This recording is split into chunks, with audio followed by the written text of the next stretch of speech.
from one day to the next, from one year to the next, but from one life to the next. And what causes these reactions?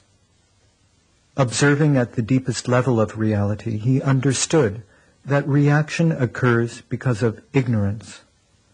We are unaware of the fact that we react, and unaware of the real nature of what we react to.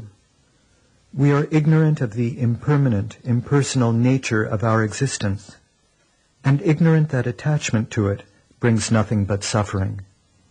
Not knowing our real nature, we react blindly. Not even knowing that we have reacted, we persist in our blind reactions and allow them to intensify. Thus we become imprisoned in the habit of reacting because of ignorance. This is how the wheel of suffering starts turning. If ignorance arises, reaction occurs. If reaction arises, consciousness occurs. If consciousness arises, mind and matter occur. If mind and matter arise, the six senses occur. If the six senses arise, contact occurs. If contact arises, sensation occurs. If sensation arises, craving and aversion occur. If craving and aversion arise, attachment occurs. If attachment arises, the process of becoming occurs. If the process of becoming arises, birth occurs.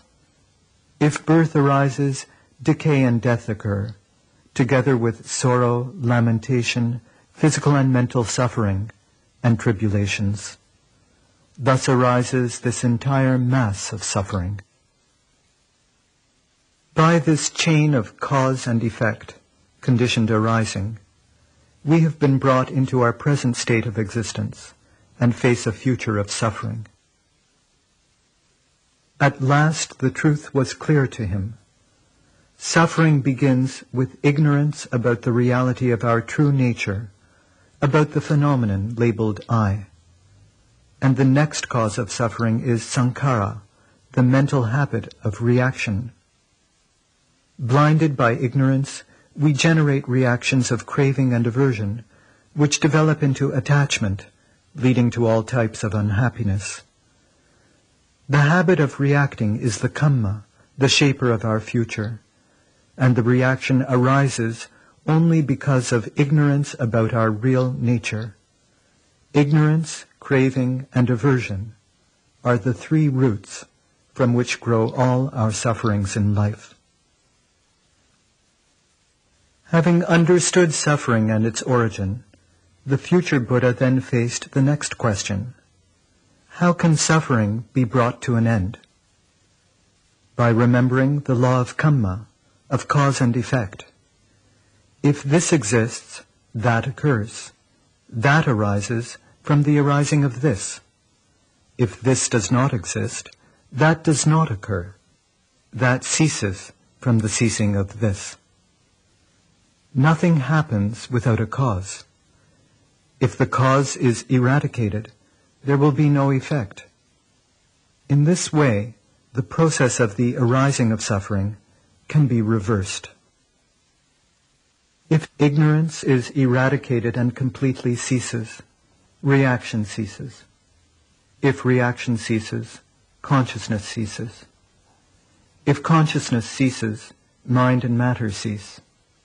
If mind and matter cease, the six senses cease.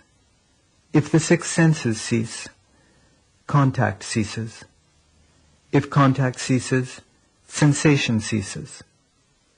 If sensation ceases, craving and aversion cease. If craving and aversion cease, attachment ceases. If attachment ceases, the process of becoming ceases. If the process of becoming ceases, birth ceases. If birth ceases, decay and death cease, together with sorrow, lamentation, physical and mental suffering, and tribulations. Thus this entire mass of suffering ceases. If we put an end to ignorance, then there will be no blind reactions that bring in their wake all manner of suffering. And if there is no more suffering, then we shall experience real peace, real happiness. The wheel of suffering can change into the wheel of liberation. This is what Siddhartha Gautama did in order to achieve enlightenment. This is what he taught others to do. He said, "By yourself committing wrong, you defile yourself. By yourself not doing wrong, you purify yourself." We are each responsible for the reactions that cause our suffering. By accepting our responsibility, we can learn how to eliminate suffering. By the wheel of conditioned arising, the Buddha explained the process of rebirth, or samsara. In the India of his time, this concept was commonly accepted as fact. For many people today, it may seem to be an alien, perhaps untenable doctrine. Before accepting or rejecting it, however, one should understand what it is and what it is not. Samsara is the cycle of repeated existences, the succession of past and future lives. Our deeds are the force that impels us into life after life. Each life, low or high, will be as our deeds were, base or noble. In this respect, the concept is not essentially different from that of many religions that teach a future existence where we shall receive retribution or reward for our actions in this life. The Buddha realized, however, that in even the most exalted existence, suffering can be found. Therefore, we should not strive for a fortunate rebirth, since no rebirth is wholly fortunate. Our aim should rather be liberation from all suffering. When we free ourselves from the cycle of suffering, we experience an unalloyed happiness, greater than any worldly pleasure. The Buddha taught a way to experience such happiness in this very life. Samsara is not the popular idea of the transmigration of a soul or self that maintains a fixed identity through repeated incarnations. This, the Buddha said, is precisely what does not happen. He insisted that there is no unchanging identity that passes from life to life. It is just as from the cow comes milk, from milk curds, from curds butter, from fresh butter clarified butter, from clarified butter the creamy skimmings. When there is milk, it is not considered to be curds or fresh butter or clarified butter or skimmings. Similarly, at any time, only the present state of existence is considered to be real, and not a past or future one.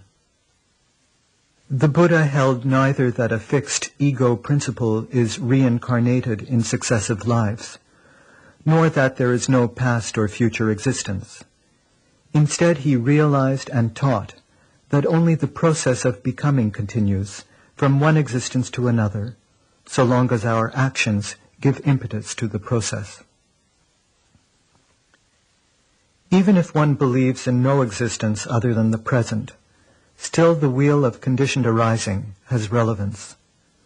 Every moment that we are ignorant of our own blind reactions, we create suffering which we experience here and now.